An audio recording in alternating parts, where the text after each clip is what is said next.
Hello students आज का जो टॉपिक है वो बहुत इंपॉर्टेंट टॉपिक है और उसको the topic is Mohenjodaro complete study. Mohenjodaro complete study और इस क्लास में एक छोटा वीडियो है, इसमें हम ग्रेट बाथ के ऊपर ज़्यादा फोकस करेंगे। उसके बाद फिर हम रेस्ट ऑफ द टॉपिक्स को भी देखेंगे जो मोहनजोदाड़ो से रिलेटेड हैं। तो we will discuss this topic from different point of views. From prelims के हिसाब से भी हम देखेंगे इसको, प्रीलिम्स में क्या क्वेश्चंस आ सकते हैं और मेंस में क्या क्वेश्चंस आ सकता है मोहनजोदाड़ो के ऊपर, पर्टिकुलरली ग्रेट बाथ के ऊपर। अगर आर्ट एंड आर्किटेक्चर की हम बात करते हैं तो उसमें great bath plays a very important role, one thing. Secondly important topic तो ये है ही। सेकेंड पॉइंट ये है कि when the students prepare while during the preparation period और ड्यूरेशन, स्टूडेंट्स को ये डाउट रहता है, नए स्टूडेंट्स को जनरली, कि क्या चीज़ हमें यूपीएससी के लिए पढ़नी है और क्या चीज़ छोड़नी है। तो उसमें उस डाउट में वो कई बार वो चीज़ें भी पढ़ लेते हैं, ज़्यादा रिसर्च में ज़्यादा डाउन में चले जाते हैं जिसका यूपीएससी के एग्जाम से कोई खास लिंक नहीं होता। Because what is the aim of here of this UPSC exam is not to make you people a research scholar. आपको वहाँ पर पीएचडी नहीं करना है और ना ही आपको आर्कियोलॉजिस्ट बनना है। डिटेल स्टडी हमें करनी है, बट एक लेवल तक की डिटेल स्टडी करनी है। यहाँ पर जो मैं आपको डायग्राम्स के थ्रू बता रहा हूँ, that is more than sufficient for you people. अब इसमें हमें ये नहीं है कि हमें यूपीएससी का मतलब है वहाँ पर वो उन्हें आपको एक एडमिनिस्ट्रेटर बनाना है, और एक एडमिनिस्ट्रेटर की अप्रोच जो है उसके पास कंसेप्ट किस लेवल तक क्लियर हैं और क्या पूछा जा रहा है उसके अकॉर्डिंग आपका आंसर होना चाहिए। ज़्यादा डीप में और ज़्यादा रिसर्च में हम लोगों को नहीं जाना। जैसे टेक लीजिए, वो काम टीचर्स का है, वो आप लोगों का नहीं है। जैसे टेक द एग्जांपल कि ये जो डायग्राम मैंने बनाया है मोहनजोदाड़ो का, ये पर्टिकुलर बुक है वी स्मिथ और परकाइवल स्पेयर की 4th एडिशन, और उसमें पेज नंबर 30 से मैंने डायग्राम बनाया है। तो अब इस डायग्राम को इतना तो आप लोगों के लिए चल जाएगा, हमें पर्टिकुलरली मोहनजोदाड़ो में जाकर वहाँ पर उन चीज़ों को देखने की और पढ़ने की ज़रूरत नहीं है। इतना डीप में हम लोगों को नहीं जाना। This is sufficient for you people. So that in this topic we will discuss something about the prelims also, prelims में क्या क्वेश्चंस आ सकते हैं, and then we will discuss the mains point from the mains point of view also.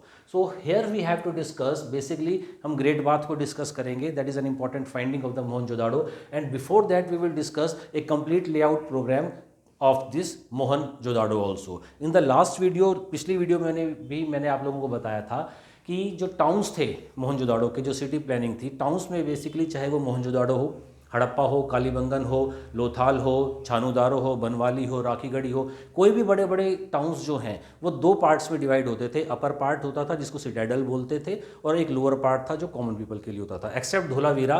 Dholavira में 3 stages मिले हैं, upper part भी है, मिडल पार्ट भी है और लोअर पार्ट भी है। तो हमें यहाँ पर मोहनजोदाड़ो को हम डिस्कस कर रहे हैं। तो मोहनजोदाड़ो में जैसे मैंने बताया, जैसे बाकी दूसरी सिटीज़ हैं वैसे ही मोहनजोदाड़ो भी 2 पार्ट्स में डिवाइड था। द वन पार्ट जो अपर पार्ट होता था और second part was the lower part. तो फर्स्ट पार्ट जो अपर पार्ट था उसको हम सिटाडेल भी बोलते थे या एक्रोपोलिस, और उस सिटाडेल के अंदर सारी इंपॉर्टेंट स्ट्रक्चर्स हमें मिले हैं मोहनजोदाड़ो के, चाहे वो ग्रेट बाथ हो, असेंबली हॉल हो, कॉलेजिएट बिल्डिंग हो, ग्रेनरी हो, ये सब चीज़ें हमें मोहनजोदाड़ो में मिली हैं। तो इसको आप क्रैम ना करें, आप सिर्फ अपने माइंड में उसका मैप रख लें। और मैप अगर आपने माइंड में रखा हुआ है कि मोहनजोदाड़ो के सिटाडेल के ईस्ट में क्या है, वेस्ट में क्या है, नॉर्थ में क्या है, नॉर्थ ईस्ट में क्या है, तो उसको आप प्रॉपरली याद कर समझ कर उसको लिख भी सकते हैं, फिर आपको क्रैम करने की जरूरत नहीं पड़ेगी। Just take the example here now. अब हम इस डायग्राम को डिस्कस करते हैं। तो ये जो मोहनजोदाड़ो का सिटाडेल एरिया है, सिटाडेल एरिया में ईस्ट साइड में एक असेंबली हॉल है, here is the assembly hall, और जो नॉर्थ का एरिया है वहाँ पर ग्रेट बाथ मिला है। अब इस ग्रेट बाथ को हम यहाँ पर डिटेल में भी डिस्कस करेंगे। ग्रेट बाथ के वेस्ट में ग्रेनरी है, जिसको बोला जाता है कि जहाँ पर वो लोग अपना अनाज भंडार रखा करते थे। इसके नॉर्थ में इसमें नॉर्थ ईस्ट में एक स्तूप मिला है, और नॉर्थ ईस्ट में ही एक कॉलेजिएट बिल्डिंग भी है। उसके साथ साथ असेंबली हॉल इसके ईस्टर्न साइड में है। देन इसमें डीके एरिया, एचआर एरिया, ये what are this DK area and HR area. DK जो है, डीके एरिया का मतलब है कि जो वहाँ पर आर्कियोलॉजिस्ट थे उस पर्टिकुलर टाइम में, जैसे के एन दीक्षित थे, के एन दीक्षित ने जो रिसर्च की, जो एक्सकेवेशंस की, उस एरिया का नाम उन्होंने दे दिया डीके एरिया। और उसके साथ एचआर एरिया क्या है, एचआर एरिया जो हरगेविस एरिया, जो हरगेविस आर्कियोलॉजिस्ट थे, उन्होंने जो आर्कियोलॉजी जो एक्सकेवेशंस की, वो एचआर एरिया के नाम से दे दिया गया। तो अब सिटाडेल के अंदर वन वॉज द सिटाडेल, जो कि ऊपर अपर पार्ट होता था, एक प्लेटफॉर्म बनाते थे वो पहले बेग उसमें बर्न्ड ब्रिक्स का, और उस ब्रिक्स के ऊपर सिटाडल बनता था, और उस सिटाडल के अंदर ये सारी इंपॉर्टेंट जगह है, जो इंपॉर्टेंट स्ट्रक्चर्स हैं मोहनजोदाड़ो के, चाहे ग्रेट बाथ हो, म्यूजियम हो, कॉलेजिएट बिल्डिंग हो, स्तूप हो, ग्रेनरी हो, असेंबली हॉल हो। और इस जो सिटाडल था इसकी चारों तरफ एक डिफेंसिव वॉल होती थी। ये मैंने अर्लियर वीडियोज़ में भी आपको बताया हुआ है कि डिफेंसिव वॉल वो लोग क्यों बनाते थे। इसमें मोर्टाइमर व्हीलर और स्टुअर्ट पिगट दो इंपॉर्टेंट स्कॉलर्स हैं, आर्कियोलॉजिस्ट, और दोनों ही यूके से हैं। तो उनका ये मानना था, क्योंकि ये मोहनजोदाड़ो के और हड़प्पा के जो पीपल्स थे उन्होंने एंटिसिपेट किया था, ये उन्होंने पूर्वानुमान लगा लिया था कि इंडस नदी के किनारे उनकी ये सिटीज़ थी, तो उसमें बाढ़ भी आती थी, और उसमें उन बाढ़ आने की वजह से उनको डूबने का खतरा रहता था, और फॉरेन अटैक्स का भी उन्हें खतरा होता था। तो इस वजह से जो सिटाडल एरिया, जो मेन इंपॉर्टेंट एरिया होता था जहाँ पर एरिस्टोक्रेटिक पीपल रहा करते थे, उस एरिया को वो ऊपर बनाया करते थे, जिससे कि फ्लड से बचा जा सके और फॉरेन अटैक्स से भी बचा जा सके। And the downfall of Mohenjodaro downfall of this not only Mohenjodaro but the entire Indus valley civilisation के पीछे कॉज दिया जाता है। One of the important cause of the downfall of Indus valley civilisation was it was attacked by the Aryans also. So because of the attack of the foreign attackers and because of the flood, they used to make the platform. There was a raised platform and on that there was the citadel. तो citadel को उसके ऊपर बनाते थे और चारों तरफ उसके एक डिफेंसिव वॉल रखते थे। तो that was the citadel area and that was the complete layout of this diagram or of the figure of the Mohenjo-daro. Now we have to discuss one particular structure, that was the Great Bath. In the other videos we will discuss stoop also, granaries also, and the museum and the collegiate buildings also, but in this particular video we will focus more and more on the Great Bath. तो हमने यहाँ से Great Bath लिया और इसको हम यहाँ पर आ गए। तो Great Bath जो था, what was the purpose of this Great Bath?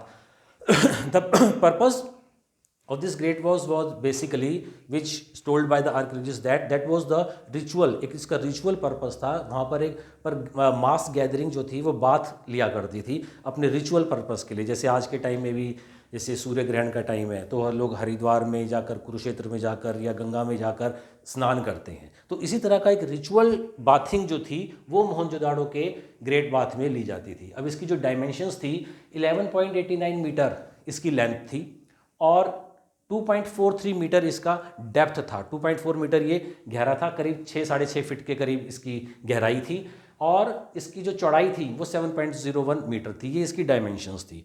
Dimensions for what? 11.89 metre इसकी लेंथ थी, 7.01 मीटर इसकी विड्थ और ब्रेड थी, और इसकी जो डीप थी, जो डेप्थ थी वो 2.43 मीटर थी। नॉर्थ और साउथ में इसमें स्टेयर्स लगे हुए हैं। स्टेयर्स का मतलब सीढ़ियाँ बनी हुई थी, उन सीढ़ियों से उतरकर इसमें जाया जाता था, जो कि नॉर्थ और साउथ में है। अब इसमें पानी इसमें भरा कैसे जाता था, इसका इनलेट पानी इसमें कहाँ से आता था? तो this great bath was surrounded by rooms also. तो उन रूम्स में जो थे वो उसमें क्लॉथ चेंजिंग के लिए भी वो रूम्स होते थे, और उसमें एक particular room, in one particular room, adjacent room, there was the well in the room. इसको सुनने में थोड़ा सा अजीब लगेगा आप लोगों को कि कमरे के अंदर कुआं बना हुआ था। Actually there was the well was there, and उसके बाद उसमें वहाँ पर उन्होंने उसको कवर कर दिया गया। तो उस रूम के अंदर से वो लोग पानी लेते थे और ये इनलेट होता था। तो इस रूम से जो के अंदर जो वेल था, वो उस वेल से इसको कनेक्ट किया गया था और यहाँ से इसके अंदर पानी भरा जाता था, और जब पानी भरने के बाद फिर वो उसमें रिचुअल बाथिंग लिया करते थे। ओके, अब उसके बाद इसका आउटलेट कैसे होता था? आउटलेट इसका वेस्ट कॉर्नर में इससे इसका आउटलेट होता था, और आउटलेट जो था इसका, और इसकी जो इसका बाथ था, जो ग्रेट बाथ जो था, उसका जो फ्लोर था वो बना हुआ था बर्न्ड ब्रिक्स का, और उसमें सॉर्ड ब्रिक्स होती थी। उसकी 2 लेयर्स होती थी। पहले सॉर्ड ब्रिक्स की एक लेयर लगाया उन्होंने, जिप्सम और मोर्टार से उसको फिक्स करते थे, जैसे आज हम लोग सीमेंट यूज़ करते हैं। तो जिप्सम मोर्टार से उन्होंने उसकी एक लेयर बना दी, और उस लेयर के बाद फिर उसके ऊपर वो बिटुमन कोटिंग करते थे। अब बिटुमन कोटिंग जो था, बिटुमन क्या होता है कि it is a form of petroleum की एक फॉर्म है, सॉलिड और सेमी सॉलिड दोनों फॉर्म में वो मिलता है, जिससे कि वो वाटर प्रूफिंग हो जाए और उसको एक एक्स्ट्रा स्ट्रेंथ मिले। तो फर्स्ट लेयर उन्होंने सॉर्ड ब्रिक्स की बनाई फ्लोर को बनाने के लिए, उसके बाद उसके ऊपर उन्होंने बिटुमन कोटिंग किया, और उसके ऊपर एक अनदर लेयर लगाते थे सॉर्ड ब्रिक्स की ही। तो इस तरह से उनका ये जो फ्लोर था वो बनता था। इसके बाद अब इसको जो हमने देख लिया कि इनलेट कैसे होता था, एक वेल से कनेक्ट था और उस वेल्स को कनेक्ट किया था उन्होंने ईस्टर्न पॉइंट से, और यहाँ से उसको फिल किया जाता था। अब after particular time hygienic conditions में उसको साफ रखने के लिए वो उसको क्लीन भी करते थे। तो क्लीन कैसे करते थे? क्लीन के लिए उन्होंने कॉर्बेल्ड ड्रेन बनाया हुआ था। कॉर्बेल्ड ड्रेन वो एक पर्टिकुलर टाइप का ड्रेन होता है जिसमें जो सीवर्स और जो मेन होल्स होते हैं उसको वो इस शेप में, कॉनिकल शेप में बनाते थे।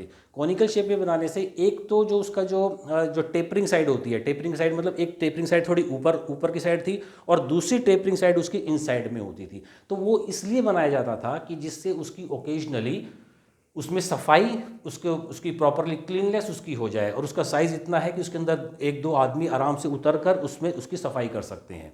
तो ये अब कॉर्बेल्ड ड्रेन में वो करते क्या थे कि इकोनिकल पोर्शन होता था, if A main whole that tapers upward, जैसे मैंने आपको बताया उसकी शेप क्या होती थी, वो टेपर्स, जैसे हम लोग टेपर का मतलब आप इस तरह से समझ लीजिए कि घर के सामने जैसे हम लोग पोर्च में जैसे गाड़ी को उतारने के लिए टेपर फॉर्म में बना दिया जाता है, तो इसी तरह से इसको जो मेन होल था that tapers upward and inward the sewage line for easy cleaning and had enough space for person to move. उसके अंदर आदमी उतरकर घूम भी सकते थे और उसको साफ करने के लिए। तो इनलेट इसका ये था, इस तरह से इनलेट था, और आउटलेट का कंसेप्ट उनका मोहनजोदाड़ो के पीपल्स का ये था।